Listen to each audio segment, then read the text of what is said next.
Hi everybody, welcome to the show. My name is Amanda Ostrander. I am a teacher-turned-homeschool mom, and this is Raising A to Z, a place where we talk about all things homeschooling. And today I'm going to talk about some of my favorite books for homeschooling parents.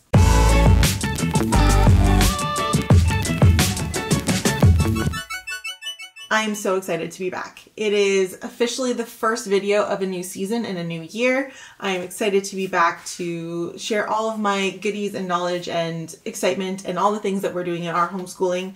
This will be the beginning of our 7th year of homeschooling, and I think that's a pretty big accomplishment in my mind. So I am excited, and I can't wait to see what this year has in store. But summer isn't over yet. Arguably, since most public schools in Canada don't start till September, I would argue that most Canadian homeschoolers aren't starting until September, which means we have another whole month of summer.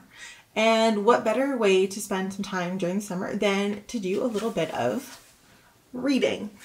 So I'm going to share with you some of my favorite, absolute favorite books for homeschoolers, for homeschooling parents, to inspire and encourage and give parents confidence in their homeschooling journey. And I'm going to share with you my list. First book on my list is, there's a couple books that I recommend to any new homeschooler right off the bat. The first one is always The Brave Learner by Julie Bogart. This is my top recommendation for brand new homeschoolers. Why? Because number one, Julie Bogart is an experienced homeschooler. She homeschooled all of her kids all the way through high school. They are now grown adults, so she knows what she's talking about. Number two, she is the mind and owner and CEO and creator of the Brave Writer program, which is one of my favorite literacy programs out there. It is a fantastic program. So not only is she an experienced homeschooler, she's also writing incredible homeschool curriculum. And because she is such a big advocate of literacy and writing, this book is incredibly well written. It is, when you read through this book, you do not feel like you are reading like a nonfiction. It is not overly informational in the sense that you're like overwhelmed by it, but there's so much in here. This book does not feel informational despite being packed full of information. It just comes off as like a really like easy read, some great ideas, really inspiring, encouraging. It is an easy read. Like, I think I've had quite a few people who've read it. I read it in about a weekend. I've had a lot of friends who have read it in a couple days. Like, it is an easy, it feels easy to read, and that is always like one of the hardest parts about getting a book, is like making sure that you can actually get through it.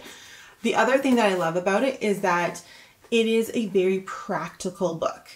It is not necessarily talking about like too many theoretical things. It is 100% talking about the little things that you do in your homeschooling and in your home that are going to spark learning, spark excitement, spark the magic of getting kids into and investing into their homeschooling.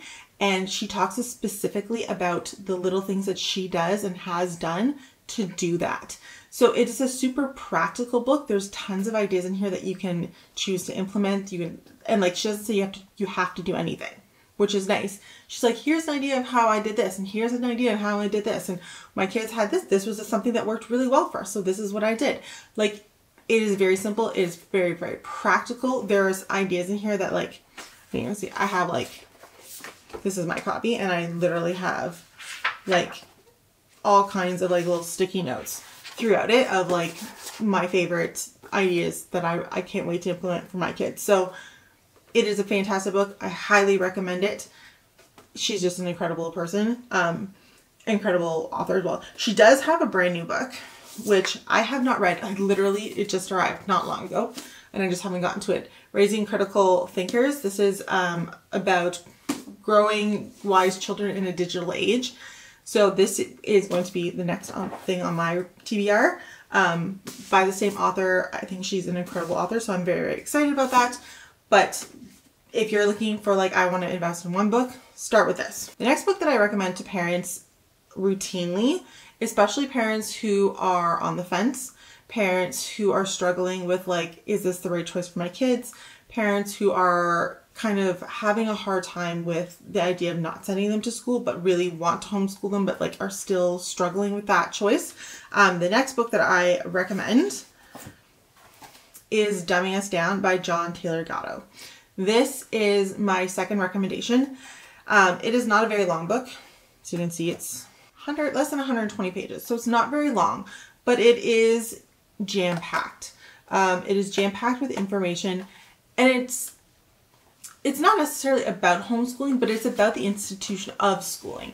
And so one of the big parts of what this book is about is how school is created, where it came from, why things are done in school in a certain way, and how that is not necessarily what's best for our children, but it is what was best for industry at the time.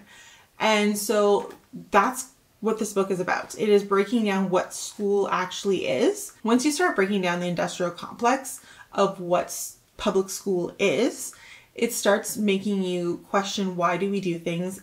Are the things that are happening in school necessary? Are they important? Are they best for my kid? And then it does help I find it helps a lot of homeschool parents feel a little bit more confident in that, yes, we're breaking away from what is the norm in our society nowadays, but maybe that's a good thing. And so, yeah, it is a wonderful book. Like I said, it's not very long. It's a little bit, it is definitely written as it is like an academic essay, but it is a great read. It really does help you break down why public school might not be the best choice for your children, what the industrial complex of public school is, and it helps you kind of maybe say, hey, I do want to try something different. So this is always my second recommendation. Next up, if you're a brand new homeschooler and you're like, I'm here for the first time, I have no idea what to do, I want to get started, but I'm overwhelmed, I've got you.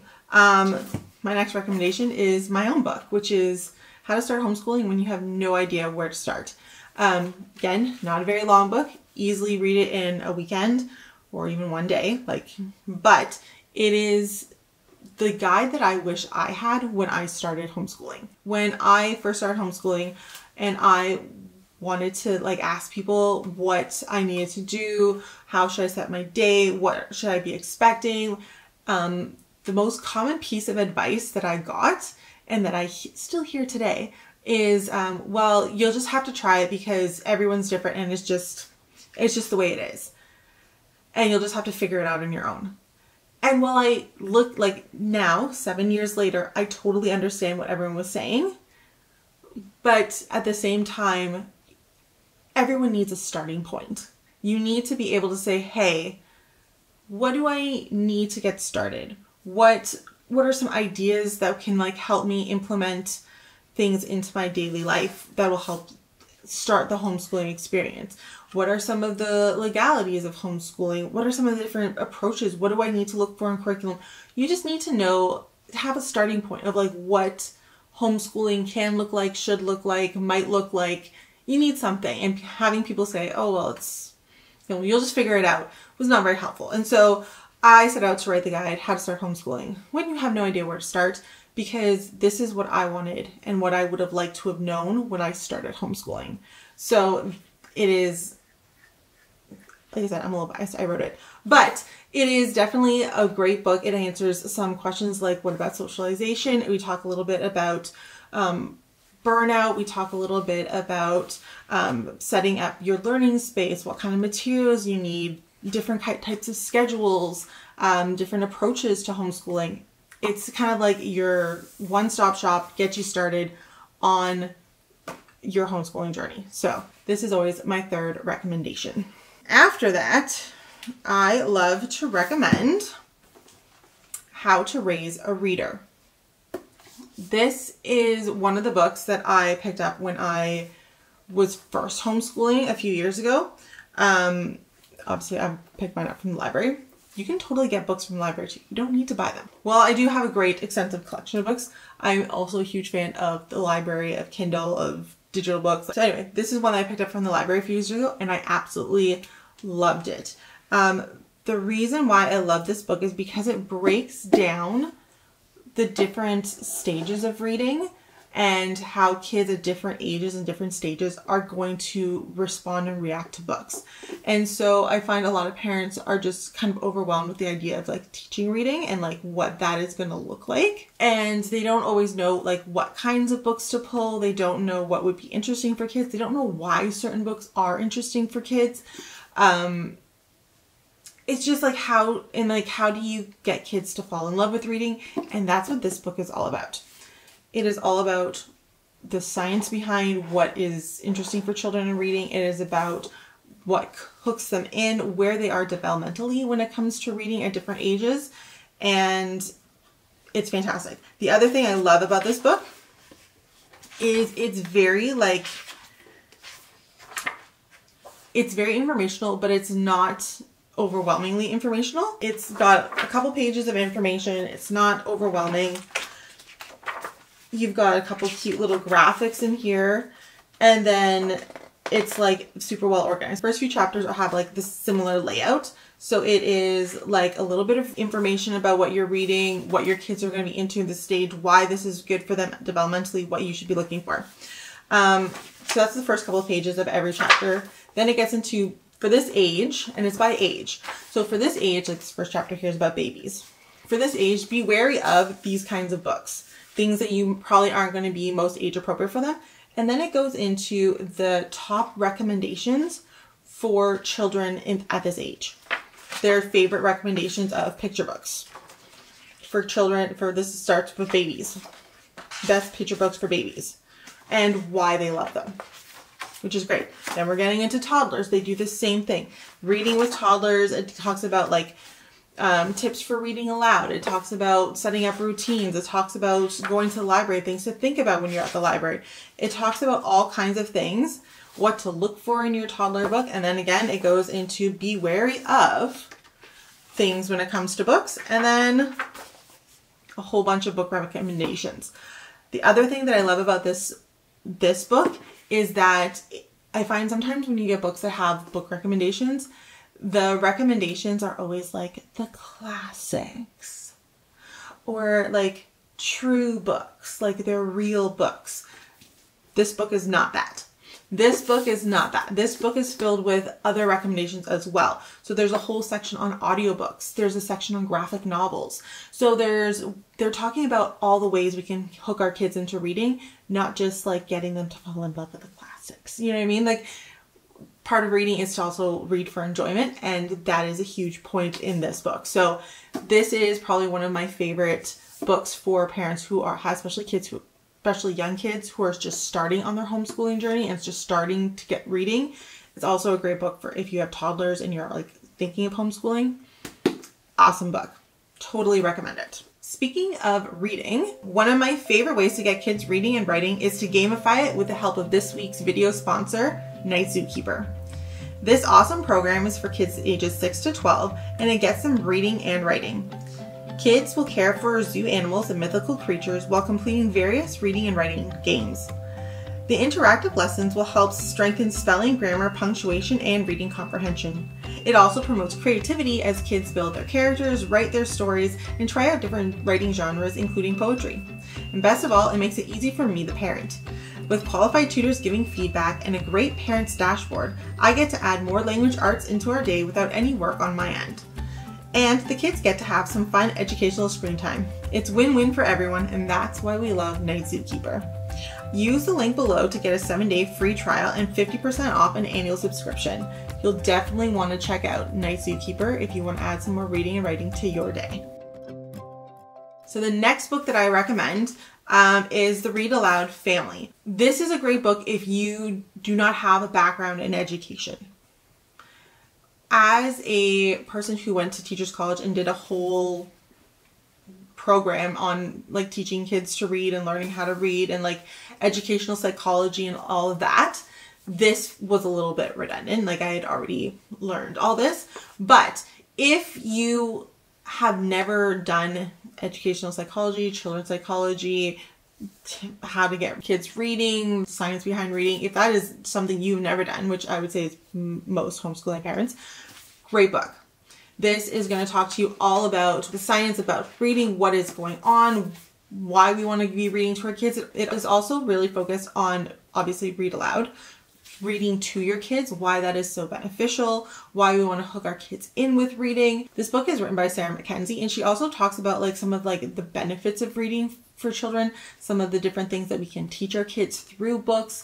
And so she's talking about like a lot about not just like the academic of like reading is good for your kids, but also like why reading is great for character development, why it's great for teaching our kids about difficult situations or different lessons we want them to learn through reading. And so that's kind of like a nice take, especially if it's not something you're like used to expressing. Like as a teacher, we would often have to do things like use a picture book and like teach a lesson on like compassion, or we would be like teaching lessons like integrating a picture book into like a history lesson, or you know, trying to bring out different things that were happening in our society, like bullying or whatever, and we would use books to teach that.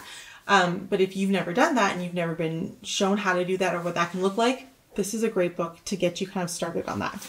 The other thing about this book is similar to the How to Raise a Reader. It also has book recommendations at the back, which is really nice. So they have like the index of books by age and recommendation, very similar. I will say that some of the books are a little bit more Christian focused. I will say not all of them, definitely not all of them, because they definitely do have like a lot of like really great classic books on here as well. But that is saying like some of her book choices are a little bit more on like the gentle side. There's nothing wrong with that.